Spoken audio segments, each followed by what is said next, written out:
하나님의 말씀을 나누겠습니다. 여러분, 오늘 말씀의 주인공은 요셉입니다. 너무너무 잘 알고 있는 인물이고, 요셉을 생각하면 늘 따라다니는 수식어가 있습니다. 뭐죠? 꿈의 사람 요셉이라고 하는 이야기에 대해서 다들 공감하실 거고 많이 들어서 알고 계실 거고, 특별히 청소년들에게 꿈의 사람 요셉과 같이 꿈과 비전의 사람이 되라, 이런 이야기를 많이 하게 됩니다. 그런데 이 타이틀과는 좀 무색하게 느껴질 만큼 실상 요셉의 삶은요, 매 순간순간이 고난이고 아픔이고 정말 비관적인 삶의 연속이었다고 하는 겁니다. 그는 어린 나이에 친어머니를 잃었습니다. 야곱이 사랑하던 그 본처라고 해야 될까요? 이 라헬이 요셉이 어릴 때 죽었습니다. 그리고 이복 형들에게 지긋지긋하리만큼 큰 구박과 아픔을 경험했습니다. 그러다가 결국 그의 나이 17살 때, 우리 둘째랑 동갑인데요, 한참 어린 나이 아닙니까? 형들의 시기와 질투에 의해서 깊은 구덩이에 빠져서 그야말로 죽음의 위기를 직면하게 됐습니다. 구사일생으로 겨우 형 유다가, 야, 우리가 우리 동생 죽이고 그 피를 덮어둔들 우리에게 무엇이 유익하겠느냐, 극구 말려가지고 다른 형제들 겨우겨우 뜯어 말려가지고 이 이스마엘의 상인들에게 노예로 팔리는 신세가 되었습니다. 그리고는 이국 말리, 이 애굽의 시위대장 오늘 보디발의 집에 노예로 팔려가게 됐습니다. 그래도 사랑하는 라헬의 아들이라 아버지한테만큼은 크게 사랑받던 아들입니다.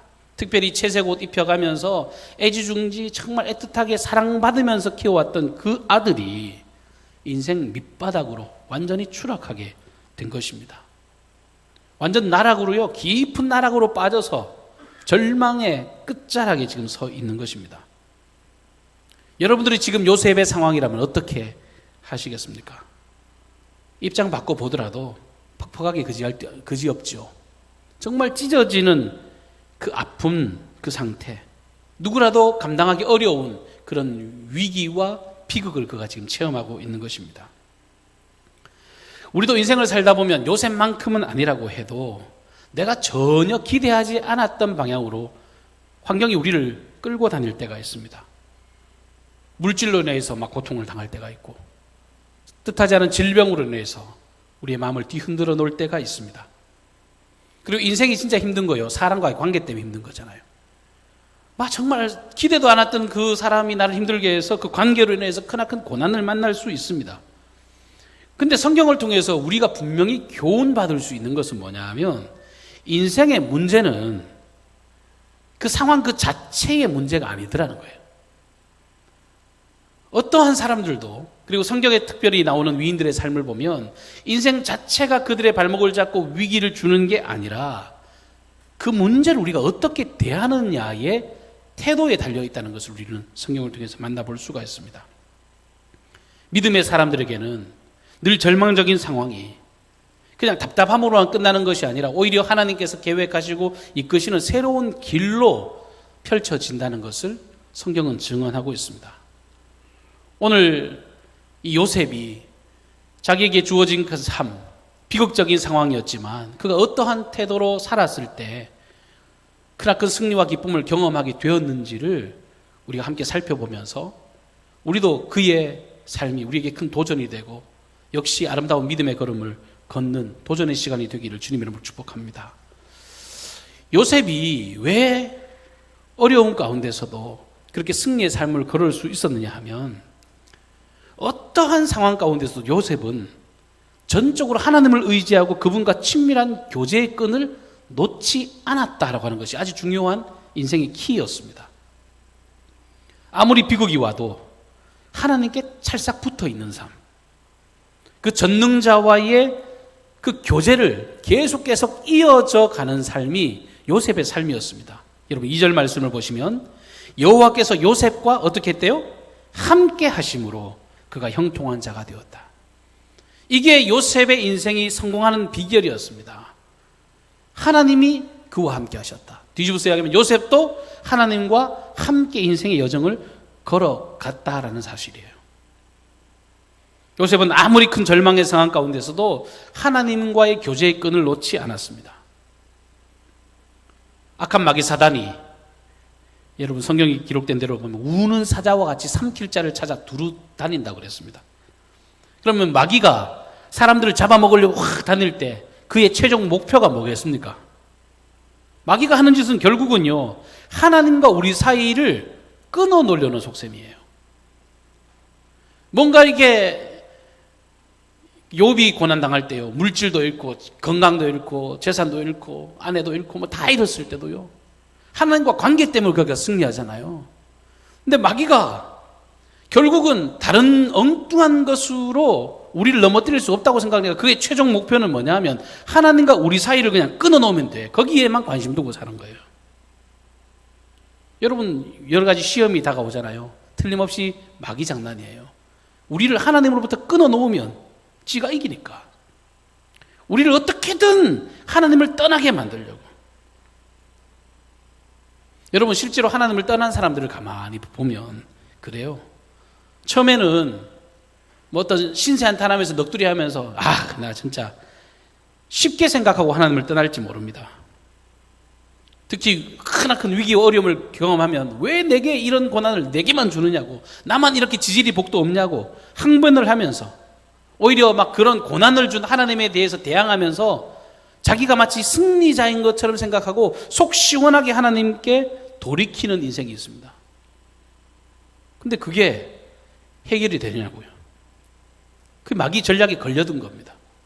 마귀가 옳았구나, 잘됐다, 그런 마음이 들기 시작하면 이제는 섭섭함이 생기고 안일함이 생기고 나태함이 생기고, 처음에 그 잠깐 하나님을 떠난 것 같은 게 발목이 잡혀가지고요, 올무가 돼가지고 인생이 점점점 더 큰 나락으로 치닫게 되는 것입니다. 요한복음 15장 5절에 나는 포도나무에 너희는 가지라, 그가 내 안에 내가 그 안에 거하면 사람이 열매를 많이 맺나니 나를 떠나서는 너희가 아무것도 할 수 없음이라.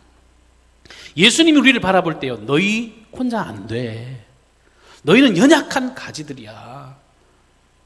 뭐 목재로도 쓸 수 없고 뭐 가구도 만들 수 없고 아무짝에도 쓸모없는 연약한 가지라는 것을 주님이 우리를 보고 알고 계셨습니다. 그런데 너희는 연약하지만 내게 붙어 있기만 하면 너희는 그 양분을 통해서 너희는 풍성한 삶을 살아갈 수 있다. 그러니까 그거 아는 인생이 지혜롭고 복된 인생입니다. 자신의 연약함을 발견하고 내가 하나님께 붙어 있으면 내가 놀라운 권능과 능력을 체험할 수 있지, 그것을 고백하는 인생이 지혜로운 인생이에요. 오늘 요셉이 그랬습니다. 자기가 처한 환경 속에서도 나 절대로 포기하지 않아. 내가 그 하나님께 붙어 있으면 그 하나님의 절대적인 선이, 그 하나님의 놀라운 권능이 나를 세워줄 거라 믿으며 걸어갔던 것입니다. 요즘에야 뭐 우리나라 탄광이 다 문 닫아서 그런 뉴스를 좀 보기가 어려운데, 저도 뭐 예전에 뉴스 생각하면 이런 뉴스를 종종 봤던 기억이 있거든요. 탄광 이렇게 뭐 땅 파다가 갱도가 무너져가지고 매몰되고 고립되는 사고, 여러분 그런 이야기들을 많이 듣잖아요. 사람이 땅에 확 묻혀버려요. 절망스럽잖아요. 근데 5일이 지나고 10일이 지나고 그 이상의 시간이 지났는데 그 묻혀있던 사람들이 살아날 확률, 그 생존율이 가장 높을 때가 언제인 줄 아세요? 단순한 이야기 같지만요, 바깥과 거기가 소통될 때 그 사람은 살아날 가능성이 높아집니다. 여러분, 그게 아주 단순한 진리지만 정확한 거예요. 막 이 땅이 확 무너졌는데 마침 무전기가 옆에 같이 있었어요. 무전을 쳐가지고 바깥과 연락이 되면 그 사람 살 가능성이 높아요. 살려주세요 소리를 쳐서 그 개미 같은 소리가 바깥에 누군가에게 들려지면 그 사람이 살아날 가능성이 높아지는 겁니다. 통신이 되면 사는 거예요. 소통이 되면 사는 겁니다. 인생도 마찬가지입니다. 절망이 찾아오고 위기가 찾아올 때요, 우리가 하나님과의 그 대화, 그 소통, 그것이 끊어지면 그건 끝장인 거예요. 뒤집어서 그 하나님께만 붙어 있고 그 하나님과 소통이 되면 인생은 살아날 수 있는 겁니다. 오늘 성경에 소개된 요셉뿐만 아니라 수없이 많은 믿음의 선배들이 그 절망의 순간, 위기의 순간, 그때그때마다 그의 아픔, 그의 절망을 하나님께로 돌려드립니다. 끊임없이 깨어서 하나님을 향해 부르짖고 하나님을 향해 나아갑니다. 고난당하고 시험당하고 어려울 때 여러분 그때 뭐 하세요? 우리 그리스도인들은요 무조건 엎드려야 됩니다. 조그만한 어떤 상한 마음이 들 때도요 무조건 엎드려야 돼요. 하나님을 향해서 엎드려야 됩니다. 주님을 향해 부르짖고 또 부르짖어야 합니다. 그럼 그 아픔을 주님께서 다 듣고 우리 위에 역사하실 줄 여러분 믿으시길 바랍니다. 요셉이 지금 비록 노예로 전락했지만 하나님과 동행하는 것, 하나님과의 교제를 결국 놓지 않았습니다. 오늘 이 보디발의 집에 관한 이야기입니다만 이후로도 요셉은 엄청난 고난을 많이 경험합니다. 그런데 그때도요 절대로 주님 손은 놓지 않습니다. 끝까지 하나님의 은혜를 구하며 살고 또 넘어졌다고 사람들이 어찌 보면 미련하다고 손가락질 할지 몰라도 그는 끝까지 주님을 부여잡았을 때 성경은 뭐라고 증언합니까? 그가 애굽의 국무총리가 되어버려요. 여러분 단순한 이야기 같지만 엄청난 역전 아닙니까? 이 노예로 팔려갔던 아이가 그 애굽 그 당시 아주 굉장한 강대국의 총리가 되는 것, 하나님께 붙어있는 자의 열매라고 하는 겁니다. 사랑하는 성도 여러분, 위기를 경험할 때요 우리가 절대 잊지 말아야 될 건 주님께 붙어있는 겁니다. 우리가 요동치지 않는 삶을 살기 위해서 온전히 하나님께로 나아가는 영적인 지혜가 있기를 주님 이름으로 축복합니다. 두 번째, 요셉이 이런 비극 가운데서도 절대로 흔들리지 않았던 이유가 뭐냐 하면 그는 하나님을 바라보면서요 하나님께서 허락하신 모든 일들을 아주 충성스럽게 감당하며 살았다는 겁니다. 맡겨진 일에 최선을 다해서 그 아름답게 살았습니다. 4절부터 6절을 제가 다시 읽겠습니다. 요셉이 그의 주인에게 은혜를 입어 섬김에 그가 요셉을 가정 총무로 삼고 자기의 소유를 다 그의 손에 위탁하니 그가 요셉에게 자기의 집과 그의 모든 소유를 주관하게 한 때부터 여호와께서 요셉을 위하여 그 애굽 사람의 집에 복을 내리심으로 여호와의 복이 그의 집과 밭에 있는 모든 소유에게 미친지라. 주인이 그의 소유를 다 요셉의 손에 위탁하고 자기가 먹는 음식 외에는 간섭하지 아니하였더라. 요셉은 용모가 빼어나고 아름다웠더라. 여기 보면요 참 재밌는 건요 그가 너무 일을 성실하게 하니까 이 모든 것들을 다 요셉에게 위탁했다고 다 맡겼습니다. 믿을 만한 사람이라. 근데 성경에 놀라운 비밀이 하나 적혀져 있죠. 뭡니까? 여호와께서 요셉을 위하여 애굽 사람 내 집에 복을 내리셨대요. 그러니까 보디발이 잘 된 게요 보디발이 잘 돼서 잘 살아서 그런 게 아니라 요셉이 열심히 사니까 요셉이 최선을 다하니까 하나님이 요셉을 위해서 그 사람이 복을 받았다는 거예요. 얼마나 열심히 살았는지, 얼마나 최선을 다해 살았는지. 야, 네가 나를 믿더니 환경 탓하지 않고 주어진 환경에서 최선을 다하는구나. 너무너무 멋지게 사는구나. 야, 너도 복되지만 네가 일하는 그 집도 내가 복을 줄게. 하나님이 그렇게 하시면서 그 최선을 다하는 그의 삶에 복을 부어주시더란 겁니다. 인정받게 하시는 겁니다.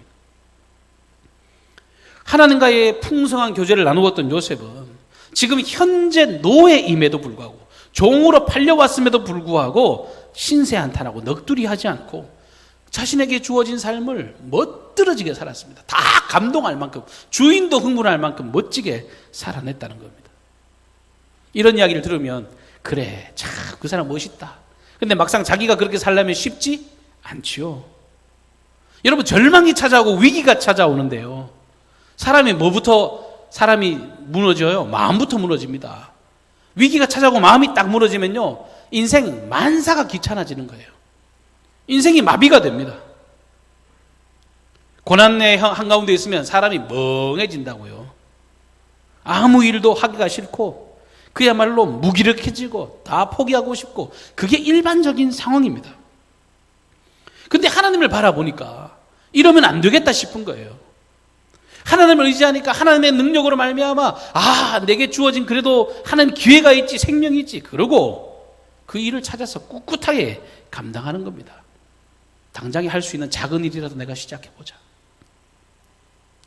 제 동기 목사님 중에, 우리 동기가 75명인데 그 동기들 중에 이렇게 남자가 봐도 잘생긴 목사님이셨어요. 손에 꼽을 만큼 인물이 또 훤칠하고, 또 이 얼굴이 잘생겼는데 또 재수없게 말이죠, 공부도 잘해요. 학교 다닐 때 진짜 우리가 진짜 너무 잘생겼다 그런 이야기를 자주 했었거든요. 지리산 종주를 3번이나 할 만큼 건강도 하고, 우리 체육대회 하면 늘 공도 잘 차고, 그런 목사님이 계셨습니다. 근데 2009년 11월 29일 날 주일 사역하다가 갑자기요, 쓰러졌는데, 그냥 쓰러진 게 아니라 심정지가 와버렸어요. 심장이 멈춰 섰습니다.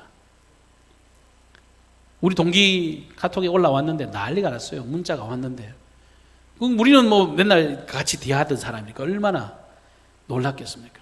그때부터 가슴이 벌렁벌렁거리고 기도했는데, 응급실에 들어가서요, 이분이 그 병원에서 그 전설적인 인물로 알려져 있습니다. 왜냐하면 심폐소생술을 7번 해서 살아났어요. 이거 7번 했다는 말은 뭐냐면, 심폐소생술을 살아나면 또 심정지가 오고, 또 살아나면 또 죽고, 그게 7번이나 반복했으니까요. 이건 엄청난 일이잖아요. 근데 그렇게 죽을 위기를 넘기고 있을 때, 바깥에서는 우리 동기들이 기도하죠. 사역하던 교회 성도들이 와서 기도하죠. 고향 교회 성도들이 와서 기도하죠. 이게 응급실인지 교회인지 기도원인지 알 수조차 없을 만큼 그렇게 긴박한 상황 가운데서 그런 일들이 진행이 됐습니다. 근데 결국은 하나님의 은혜로 생명 연장 받았습니다. 호흡이 돌아왔죠. 근데 중요한 건 그의 갈비뼈가 이 심폐소생술을 여러 번 하는 중에 완전히 다 박살이 나버렸어요. 그리고 척추 손상이 와서 하반신 영영 쓸 수 없는 장애인이 됐습니다. 그야말로 하루아침에 장애인이 된 겁니다. 은혜로 생명은 얻었고, 근데 혼수 상태로 2주일 동안 누워 있었는데 눈에 오만 헛것이 다 보이더래요. 시베리아는 한 번도 가본 적도 없는데 허허벌판에 눈보라가 치는 그 한복판에 자기가 서 있고, 온갖 마귀들이 와가지고 온갖 유혹을 하고 장난을 치고 견딜 수 없는 그 상태에서 깨어나 이 밝은 세상을 쫙 보고 나니까 그의 마음 가운데 너무너무 큰 감격이 밀려오더래요. 여러분, 보통의 경우에는요, 그런 일을 겪고 나면요, 절망합니다. 장애를 입은 자기의 삶을 보고 낙심할 수 있잖아요. 처음에는 그런 마음이 들었죠. 장애에 대해서 받아들이기도 힘들고 어려웠지만, 하나님이 왜 내게 이렇게 덤으로 사는 인생을 주셨을까? 나를 위해서 왜 그토록 울어주는 수없이 많은 동역자들을 보내주셔서 그들의 기도로 내게 생명을 연장시켜 주셨는가? 내가 지금 평생 이제 휠체어 타는 신세가 됐는데 왜 내게 이런 장애를 주셨는가? 하나님의 뜻이라면 틀림없이 이유가 있을 거다. 그리고 자신의 삶을 아름답게 가꾸어 가기 시작합니다. 퇴원하신 이후에 바로 재활치료 시작하고 한남대학교 상담학 박사학위를 받고 지금 현재 한남대학교 대학교회의 담당 목사로, 그리고 장애인을 상담하는 상담사로 열심히 지금 사역을 하고 있습니다. 우리 교회 엘리베이터 설치한다니까요, 장애가 있으니까 제일 잘했다, 진짜 멋있다, 우리 동기 목사 너무 잘했다, 그렇게 칭찬을 하더라고요. 근데 그가 최근에 고백하는 게 그거예요. 자기가 상담을 하려고 전화를 하면 사람들이 다 의기소침하게 전화를 받는데요. 그래서 약속을 하고 현장에 딱 가면 처음 자기가 휠체어를 탄 모습을 보고 상담도 시작하기 전에 벌써 무장해제를 해버린대요. 저 목사님은 내 아픔을 알겠구나 생각하고 상담 대상자의 마음을 열고 대화를 하기 시작한다는 거예요. 그때 자기가 깨달았답니다. 하나님이 나를 왜 이렇게 불구로 만드셨는지 알겠다. 정말 이제는 연약한 자들을 섬기고 살리는 그 일 가운데 귀하게 쓰임받고 있고 아름다운 보람이라고 생각하고 살아가고 있습니다. 여러분, 하나님의 사람들이 이래요. 하나님과 연결되어 있고 교통하는 사람들이 이렇습니다. 요셉이 이렇게 살았습니다. 절망의 실마리를 푸는 게 뭐냐 하면, 하나님의 신실하심을 내가 전적으로 바라보니까, 내가 하나님의 전능을 의지하니까 내게 주어진 그 환경, 삶, 내 삶의 몫을 최선을 다해서 아름답게 살아가는 것입니다. 실제로 열심히 일하는 사람들은요, 죽지 않아요. 내가 쓸모있다고 생각하는 사람은 죽음을 선택하지 않습니다. 하나님이 내게 기회를 주시고 내게 일거리를 주셨는데 내가 왜 죽나? 최선을 다해 사는 사람들은 더 희망차게 살아가는 겁니다. 마귀가 그 마음을 무너뜨리는 이유가 여기 있잖아요. 절망하게 만들고 넘어지게 만들고 결국은 그 마음이 무너뜨려져서 그의 행동까지도 다 마비시키는 게 마귀 전략인데 믿음의 사람들은 그렇게 살지 않더라는 거예요. 위기가 찾아오고 어려움이 찾아옵니까? 환경이 답답합니까? 여러분, 할 수 있는 거 찾으십시오. 내가 뭔가라도 할 수 있는 일이 많구나. 내가 이렇게 살아 숨쉬는 게 너무 감사하구나. 내가 이것들을 통해서 더 보람있고 아름다운 일들을 해내야겠구나. 그게 우리 그리스도인의 분명한 삶의 방향이라고 하는 겁니다. 다윗이 밧세바를 범했잖아요. 큰 죄악을 저질렀습니다. 범죄해서 정말 하나님의 그 지적으로, 이 나단의 그 지적으로 하나님께 눈물로 회개했습니다. 그런데 하나님은요, 죄값을 반드시 치르게 하시거든요. 하나님은 죄에 대해서 그냥 간과하시는 하나님이 아니십니다. 밧세바와 범해서 낳은 아들이 있는데, 아이를 임신해서 아이를 낳았는데 그 아이가 죽었습니다. 그러니까 사무엘하 12장에 보면 다윗이 이 하나님의 징계로 그 아이가 죽을 때 죽기 전에 얼마나 간절히 기도하는지 모릅니다. 하나님, 목숨 걸고 기도합니다. 죄는 내가 지었는데 왜 그 죄 없는 그 아이가 죽어야 됩니까? 제발 좀 살려주십시오. 차라리 저를 보내주시라고. 그 아이가 무슨 죄가 있냐고 식음을 전폐하면서 간절히 울부짖고 기도했습니다. 근데 결국은 아이가 죽어버려요. 신하들이 막 이제 안절초조하고 있는데 다윗이 와가지고 여봐라, 우리 아이가 어떻게 됐느냐 이렇게 묻는데 신하들이 말을 못하지요. 왜? 왕이 그렇게 간절히 기도했는데 자기가 말 잘못 꺼냈다가 이렇게 불호령이 떨어지면 어떡합니까? 그러니까 살았는지 죽었는지조차도 정말 말도 제대로 못 꺼내고 안절부절하고 있을 때 겨우 어쩔 수 없어서 왕이요, 너무 안타깝습니다만 아이가 죽었습니다. 근데 그 다음에 다윗의 행동이 어떤지 아십니까? 여봐라, 물을 가지고 와라. 그리고요, 깨끗하게 자기 몸을 씻어요. 기름을 바르고 옷을 다 갈아입고, 성경에 기록되어 있습니다. 하나님께 나아가 경배하고 그는 음식을 먹기 시작했다라고 기록합니다. 너무 달라진 그의 모습에 신하들이 도대체 어떻게 된 일입니까? 이렇게 물었을 때 다윗이 이렇게 대답합니다. 사무엘하 12장 22절부터 23절까지의 말씀입니다. 이르되 아이가 살아있을 때 내가 금식하고 운 것은 혹시 여호와께서 나를 불쌍히 여기사 아이를 살려주실는지 누가 알까 생각함이거니와 지금은 죽었으니 내가 어찌 금식하랴. 내가 다시 돌아오게 할 수 있느냐. 나는 그에게로 가려니와 그는 내게로 돌아오지 아니하리라. 이미 죽었지 않냐. 내가 죽으면 그 아이 만날 수 있지만 그 아이에게 너에게 돌아오는 건 내가 할 수 있는 영역이 아니다. 주님께서 하실 일이니 내가 어떻게 하겠느냐. 이제는 내 미래를 생각하고 내 현재의 삶을 아름답게 살아갈 거라고.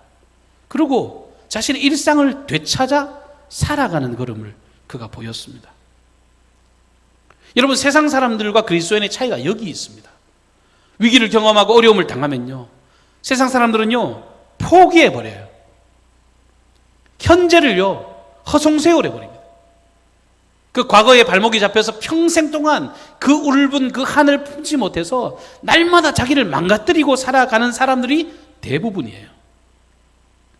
그럼 믿음의 사람들은 하나님의 전적인 주권을 인정하며 그리고 더 큰 은혜, 더 큰 역사, 원대한 꿈과 계획을 바라보면서 주어진 삶에 충성을 다하는 삶, 그것이 믿음의 사람들의 모습이었다고 하는 겁니다.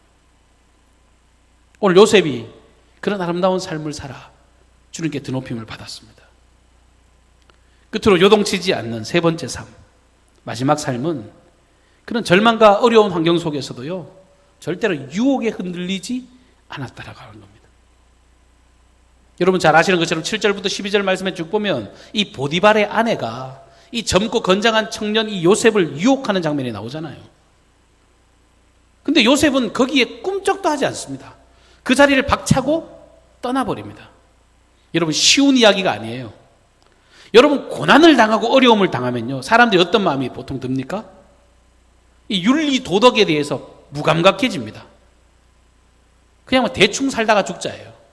아니 내가 다 잃어버렸는데, 내가 무슨 아무런 소망이 없는데 그냥 이까짓 거 대충 살지 뭐. 내가 즐길 거 즐기고 내가 하고 싶은 거 하다가 죽어버리지 뭐. 어차피 뭐 내 손에 쥔 게 아무것도 없는데 대충 살아. 요즘에 아이들이 그래요. 조그마한 애들도 엄마가 아빠가 혼내면 막 씩씩씩거리면서 엄마 미워 나가면서 뭐라 그러는지 아세요? 나 삐뚤어져 버릴 거야 이러고 나가요.